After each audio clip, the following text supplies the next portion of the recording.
Hey guys, and welcome to another specky video in which we are going to take a look at another 16K game by the name of Froggy, and it's published by DJL Software Limited in '83, and it's of course a Frogger clone. What else could it be? And this game exists in two different versions, one released in '83 and the other one in '84. And as you can see, they have different artwork. And the '84 release also added support for Kempston joystick, and I'm not sure if there were other things that were changed as well. And the artwork for the '84 release looks a little bit wonky, but there's something undeniably charming about it. I really quite like it. It just looks a bit weird, but yeah, I do like it. And this game was advertised in magazines for close to a year between '83 and '84. Initially it was just a simple listing together with other DJL games, and then they made a dedicated ad with the new cover artwork. And also I have to wonder, why does the frog have a diaper? Is he maybe soiling himself and thinking about how flat it will become after being hit by that proper sinister looking car? Who knows? And interesting to note is also that the frog did not have a diaper on the '83 cover art, and the game was coded by David J. Looker, who I also think was behind DJL Software, since the company name is basically his initials. He also seems to have been the developer behind every one of the games that the company published.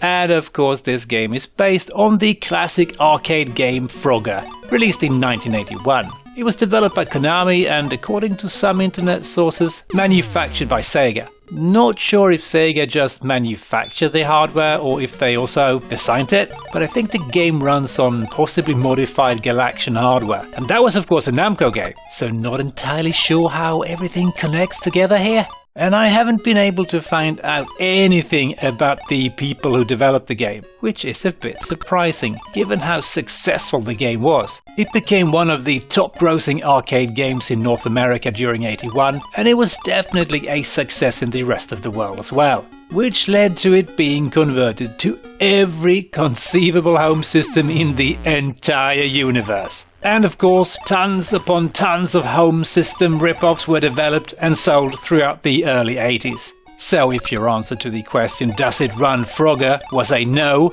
then the device probably didn't have a CPU. Personally, I never came across Frogger in the arcades back in the day. It was a bit of a too early game for me, but I'm sure I played some clones on my Specky in the '80s, and I have played the original in MAME as well, of course. And it's not really my cup of tea, but I can see why many people love the game and that it is an undeniable arcade classic. So let's see if Froggy can live up to the original, shall we?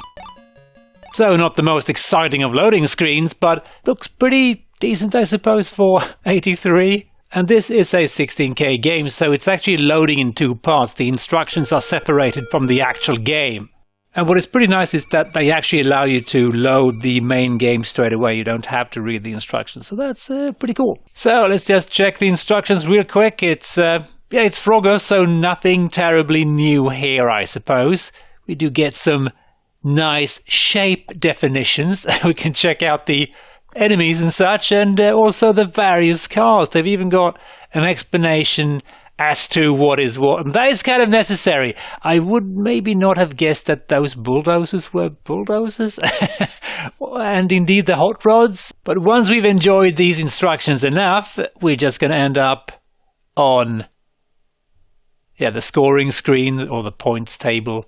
And once we click here, we can choose to read them again. We don't want to do that because we want to stop the tape again and load the rest of the game. And this is the Kempston joystick version, and if we wanted to use keyboard to control the game, we would have to load the other side of the tape. I presume they did this to save memory or something, not sure.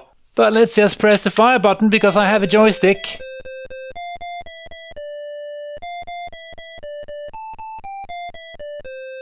And enjoy the amazing music. And yeah, this is without doubt Frogger. And it looks pretty decent for a 16K game, and we got a time limit, which is kind of shit, I suppose. Let's quickly get up here.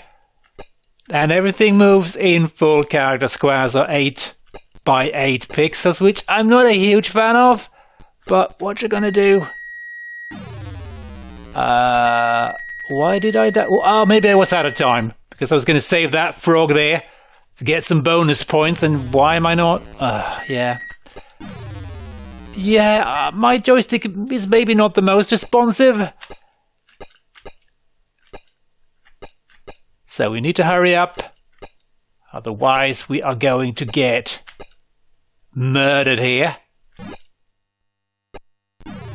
Oh man, maybe I should have chosen keyboard instead because, oh yeah, this is a little bit clunky. The game does run rather nicely, but I mean, the controls are maybe a little bit annoying that they...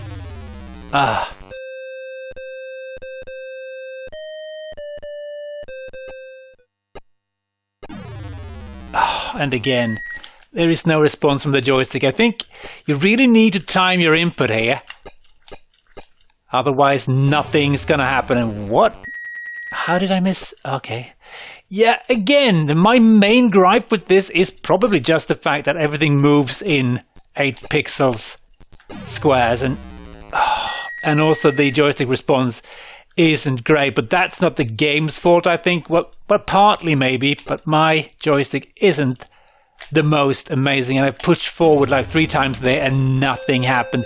I'm thinking maybe I should go with the keyboard version instead because this is not working very well. So here we are with the keyboard version. Let's see if this works better. I think it will. It's a little bit finicky doing this because I am playing on a real Spectrum, so yeah, this feels better already. Still a little bit clunky to get out of the way quick enough, but hey, you need to hold the key for a bit. There's not an immediate response. It feels like everything on screen is moving at the same time, kinda. Well, the frog is slightly faster, but yeah, still feels a little bit weird. Save the... oh man, I was overcompensating again. We did save the baby frog there, so we got some bonus points, but it wasn't worth getting wet. There is still a little bit of a problem with the input here. It takes some time for it to respond, but yeah, it's better, much better than my joystick, which is a bit floppy, you know, suffering from floppy joystick syndrome. Come on, get back up, lazy turtles. Oh, really? Oh, man. Yeah, this works much better. Oh, I did the same thing in the arcade version. I'm kind of so excited to reach my home that I miss it. Smack my little frog face into the side of the entrance, and that's apparently fatal for a tiny, tiny frog.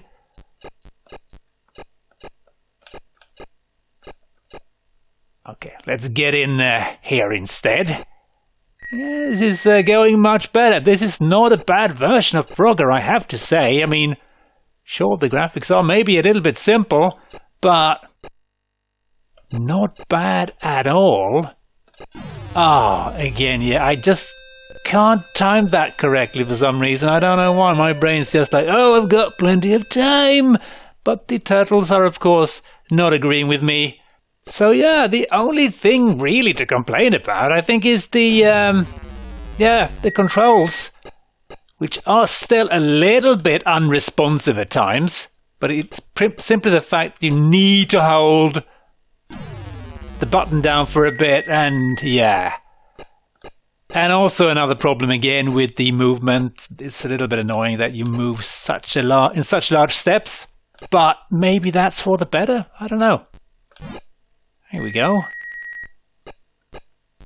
Otherwise, this game seems to have, again with the controls, have everything that the arcade version has. I mean, it's of course much smoother, but it's really nice. Well done.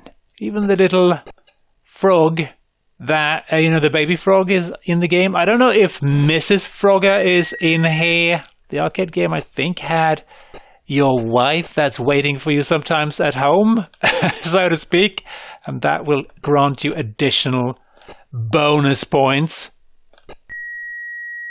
Oh, I ran out of time. Yeah, the time limit. Did the arcade version have a time limit? I'm not entirely sure. I think it probably did. Oh dear. I have become asphalt again.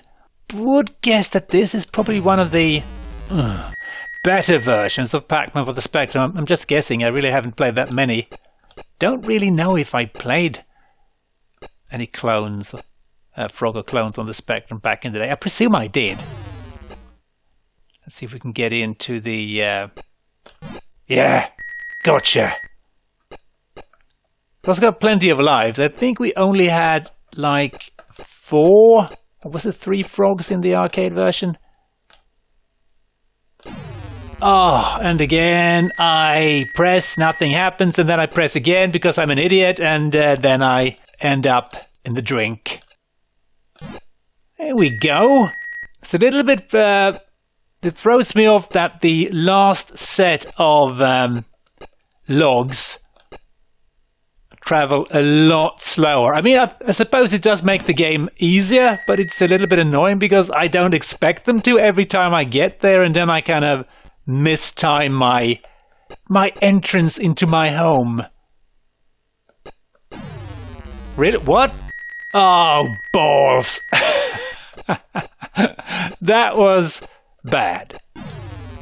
And again, I just keep dying from these stupid simple things, but I think it's a matter of getting used to the, the controls and the timings of the game.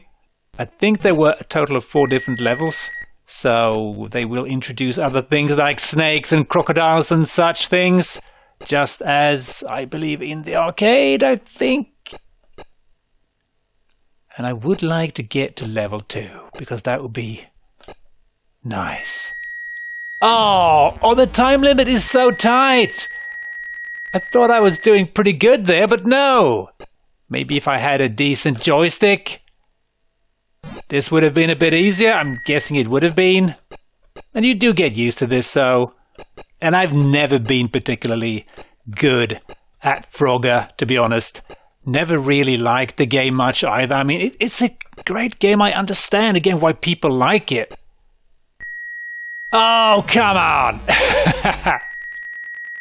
It really is a classic, absolutely, and I can see why many people could just dive into this one and just focus on getting a high score.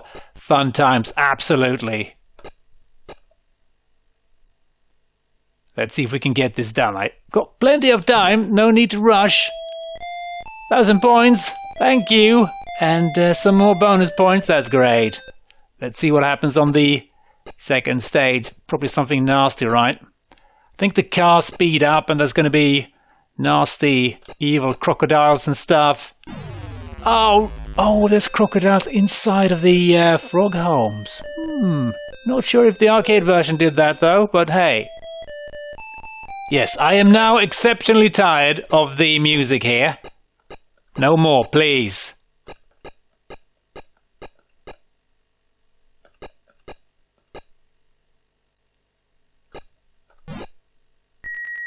That went well. Sometimes I manage to get stuff done right, but only sometimes. This round is going rather well, I must say. I'm getting used to it. Okay. We should be able to get this done. Come on, come on, come on, come on, come on, come on, come on, come on. Oh, damn it! The time limit. Curse be upon thee. Okay. This should be doable, right? There we go. Stage 2, here I come. But I would not be at all upset if they just remove the music completely. That would be great. Just kills the pacing of the game, really. And there's the nasty crocodiles. That's a bit of a bummer, really. It's not the welcome I expect. Being a hard-working frog, coming home after a hard day's work at the factory, producing... not really sure what we are producing there. Radioactive waste, maybe? Yeah, the time limit is probably another thing that bugs me a bit about this game. I wish they would have maybe just ignored it completely or made it a little bit longer. Because, again, I can't remember if the arcade version had a time limit. I presume it did, or maybe it just was a little bit more generous Oh, I was afraid I was going to smack my face into the door there, but that worked. Oh, what am I doing? I need to run back here. Oh no, you filthy crocodile. Oh, damn you. I don't like you. Not at all. Please just... Okay, I thought I didn't get a response from the key press there, so I pressed again and then I got a response. So yeah, so again, the timer, the music, and the controls are the only problems with this game. Otherwise, this is a really, really nice Frogger clone. I'm a bit surprised. And I even like the cover art, at least of the second version. So yeah, anyway, let's have a look at a couple of reviews, shall we? Since this was early days, Crash didn't award the game any rating, but they did write, "This game is a very good copy of the arcade original, and is very well produced. When I first saw it, I thought that the counter-block movement would spoil the game, but I was proved wrong. It is very addictive and enjoyable to play. This must be the best Frogger around, and I would recommend it to anyone." And yep, I can't argue with that. Home Computing Weekly was also very impressed by the game and almost gave it a complete 100% and also 5 stars out of 5. Variations of this game abound, but this is one of the best I've seen. Everything from instructions to the game itself, which uses every available byte in the 16K spectrum, is highly professional. And they continue, color, sound and graphics are used superbly, producing a stunning display and an extremely addictive game. The just one more go syndrome is rampant. Unreservedly recommended to frog lovers everywhere.